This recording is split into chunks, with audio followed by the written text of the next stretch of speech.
Bismillahirrahmanirrahim. Assalamualaikum warahmatullahi wabarakatuh. Sahabat tani yang berbahagia, Alhamdulillah pada hari ini kita sudah melaksanakan ibadah puasa di bulan Ramadan 1444 Hijrah pada sepertiga yang kedua. Semoga Anda diberikan kesempatan untuk melaksanakan ibadah puasa di bulan Ramadan ini 1 bulan penuh. Oke, sahabat tani, sahabat tani, Anda sudah melihat di latar belakang saya atau di belakang saya ini ada sebuah pohon durian jenis musangking yang menurut informasi dari yang merawatnya ini sudah ditanam sejak 3 tahun yang lalu. Barangkali Anda juga berkeinginan untuk menanam durian jenis musangking, khususnya bagi Anda pemula atau skala rumahan. Barangkali beberapa informasi ini bisa Anda jadikan pedoman untuk bagaimana nanti memelihara atau perawatan tanaman durian musangking, sehingga apa yang Anda tanam memberikan harapan yang sesuai dengan keinginan. Seperti apa? Ayo kita ikuti. Yang pertama, jika para sahabat tani sudah memiliki rencana untuk menanam durian, maka pertimbangkanlah faktor lokasi. Perhitungkan kondisi lokasi yang akan ditanami dengan tanaman durian. Jangan dipilih lokasi yang sering tergenang oleh air. Kalaupun itu Anda lakukan untuk para pemula atau tanaman dalam skala rumahan, maka Anda perlu menyiapkan biaya ekstra untuk mengurangi air dengan cara membuat saluran pembuangan. Nah, pada lokasi saya berdiri ini, kita lihat lokasinya sangat cocok ya, di mana berada pada daerah perbukitan yang tingkat kemiringannya ini paling hanya sekitar 2-3 derajat ya tingkat kemiringannya. Sehingga pada lokasi seperti ini, jika Anda para sahabat tani ingin menanam durian, tidak perlu lagi menyiapkan saluran pembuangan. Sebab kalau sudah menyiapkan saluran pembuangan, maka Anda para sahabat tani perlu biaya ekstra untuk mempersiapkan perkebunan tersebut. Yang kedua, ketika Anda para sahabat tani, khususnya yang akan menanam durian, pertimbangkanlah kondisi bibit ya. Artinya Anda para sahabat tani, pilihlah bibit yang berusia 1 sampai 1,5 tahun ya. 1 sampai 1,5 tahun. Kenapa? Pertama, kalau kita berbicara tentang kondisi akarnya itu sudah lebih kuat. Yang kedua, kalau kita berbicara tentang pohonnya, maka pohon juga sudah mulai lebih kuat.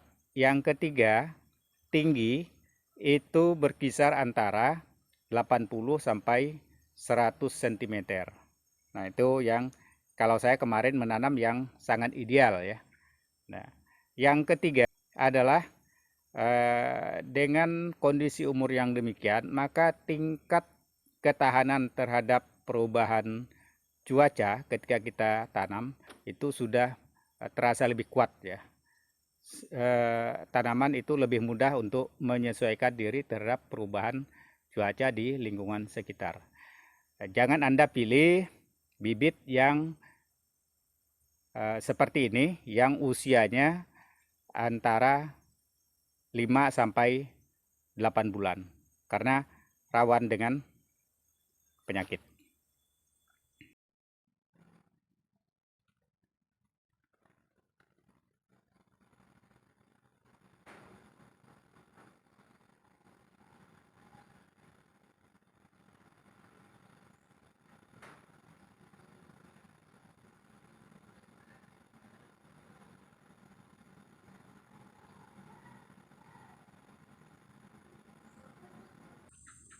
Yang ketiga, ketika Anda akan menanam durian, maka perhatikan lingkungan. Kalau durian ini ditanam kemarin, ya, dengan kondisi pertumbuhan yang sudah seperti ini oleh pemiliknya tidak diantisipasi, ya, bahwa tanaman durian ini memerlukan sinar matahari yang full, ya. Memerlukan sinar matahari yang 100% tanpa adanya hambatan. Kalau kita lihat dari tanaman durian ini, nampak ada perbedaan antara bagian sebelah kanan ini, ya, bagian sebelah kanan ini dari bawah sampai ke atas itu, ya, dengan bagian sebelah kiri yang ini. Nah, bagian sebelah kiri ini,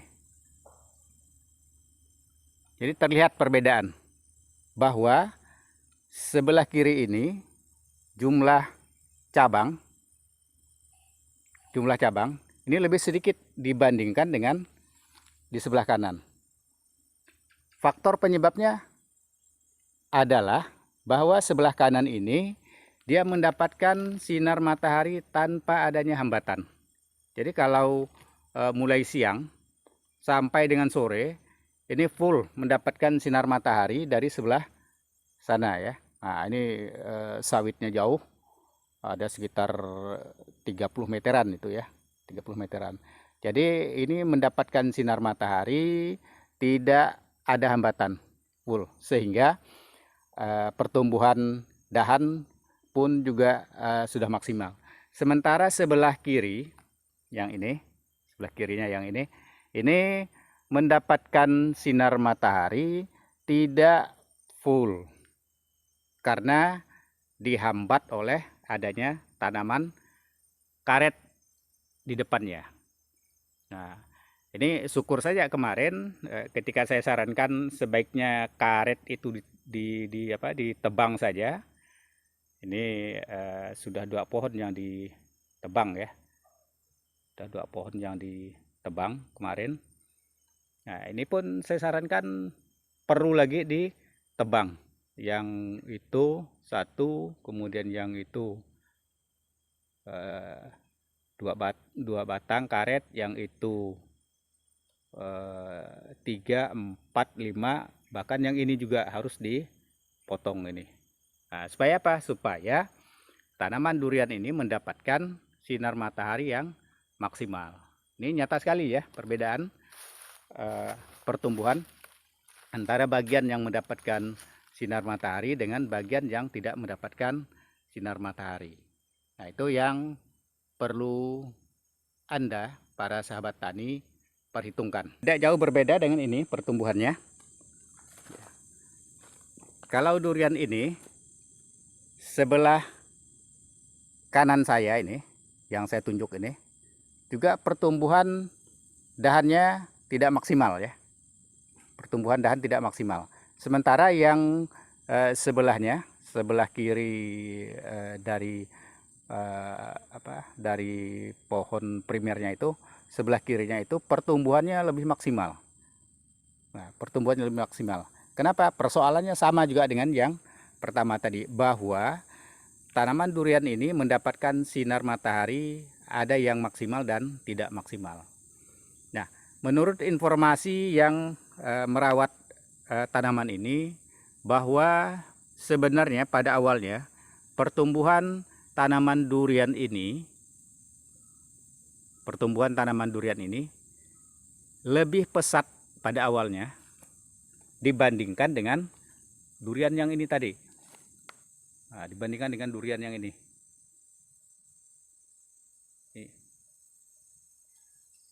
Pertanyaannya, mengapa pertumbuhan durian ini menjadi lebih lambat dibandingkan yang satunya?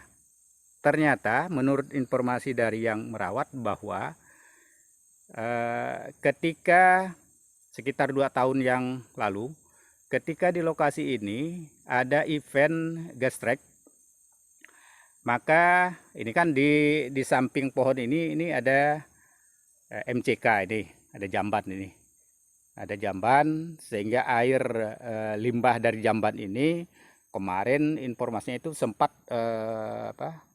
bukan juga menggenangi ya, tapi menyebabkan permukaan tanahnya ini, tempat menanam durian ini sempat agak becek ya, agak becek karena debit air yang berlebih dari yang diperlukan oleh pohon durian, sehingga pertumbuhannya menjadi terhambat. Bahkan menurut informasi dari yang menanam kemarin, hampir mati ini pertumbuhan ini, pohon durian ini hampir mati.